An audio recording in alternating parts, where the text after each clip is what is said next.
Hey everybody. Okay, so here is a book that I just got called 1001 Questions to Ask Before You Get Married. Okay, so this title obviously explains itself pretty well. It said love can be a bliss, but marriage takes work. Communication, promise, and joint decision making are key ingredients to a successful marriages. Using a variety of fun, interactive um, fonts, including multiple choice, fill in the blank, and relationship expert Monica um, Mendez brings to the table these and other important issues that we address in every marriage. So I'm not going to obviously read the whole entire book. There's not enough time in the day for all that. But I want to go into more of what needs to be said about marriages and why, a lot of marriages are failed. Okay. So it says, really think about the differences that you have with a person.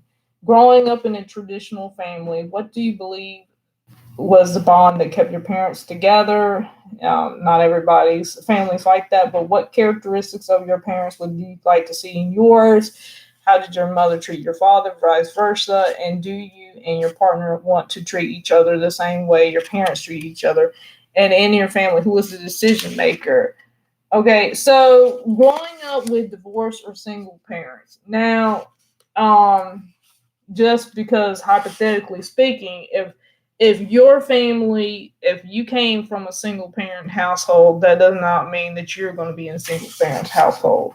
So that's just generically speaking. Okay, so if most of your formal years were spent with a single parent or divorced parent, researchers show it's likely you will get divorced or become a single parent. That doesn't mean that that's your faith. Faith is sealed. Okay, so educating on yourself on the reasons why your parents' relationship did not succeed, and if you were raised by a single parent, did you know a couple that served as a role model for a successful long-term relationship? Okay, again, that does not mean that you're going to have what you have. Okay, just like if somebody houses disease, that does not mean you're going to have the disease. Okay, so let's just say you have high cholesterol and your parent has diabetes. That does not mean you're going to have both of those types of things. Okay, so they're just saying, hypothetically speaking, if you do, it's in your genes. That's what they're trying to say.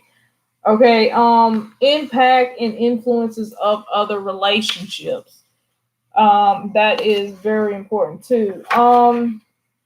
And your past relationships. Your past relationships, I'd say they do play a part in that. If you have a past history of smoking, or if you have a past history of doing weed, or if you have a past history of doing something along the line that may interfere with your relationship, okay? Your parents and your in-laws, and so they're just giving questions. Are we parents? And it's just asking physically, emotionally, in your actions, other ways, and spending time with your parents. Okay, so one big happy family. No matter how close someone is with his or her parent, situations arise that can cause disagreements or friction in your marriage. When this happens, decisions about how inconvenienced you will are willing to accept or your loyalty ties will be made. With your partner, discuss how much you would handle these situations. Okay, so let's just say if you had a problem in your relationship, whether it be with your let's just say if you had a problem with your mother-in-law, and then that mother-in-law caused you more friction, pain, agony, and stuff like that. So how do you go about talking about those problems? Okay, so this is the reason why I'm not gonna say I truly believe in therapy, but I do believe that therapy helps in situations that become too too much to deal with. Okay, so if you have a situation and it's brought up in your family, and you got like, you got some kind of marital problem going on, and then and stuff happens. Okay, whether it be your finances, whether it be your kids, I don't care where it is. Bottom line is, when you have a problem, it is about addressing those problems so they don't become more than what they are.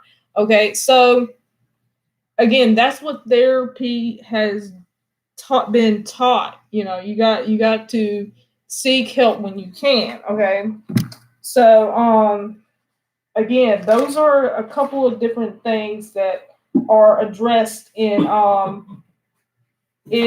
marriages. Okay, so a stronger devotion to your parents than your spouse. It is wonderful to have a close bond with your parents. However, frequent clashes between loyalties could show a person's difficulty in seeing himself or herself as a husband or wife as approval of her parents' adult child. This is common in those who prefer living with their parents than alone with their partner.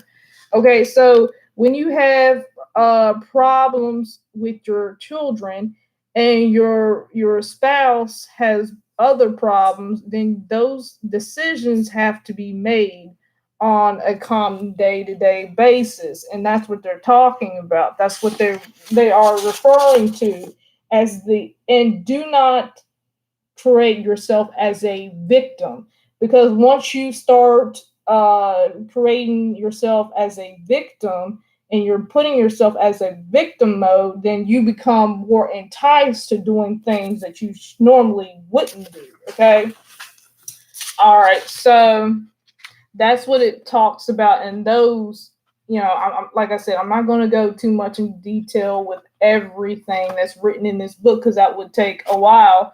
But it also talks about financial checklists, physical intimacy, and all that. Are you good for each other kind of questions? Your partner, and marrying a criminal.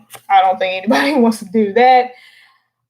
Marrying a celebrity, special situations, and remarriage. Okay, so statistically, a lot of the times people talk about remarriages, and if remarriage is for you, what are your hopes and fears for this relationship?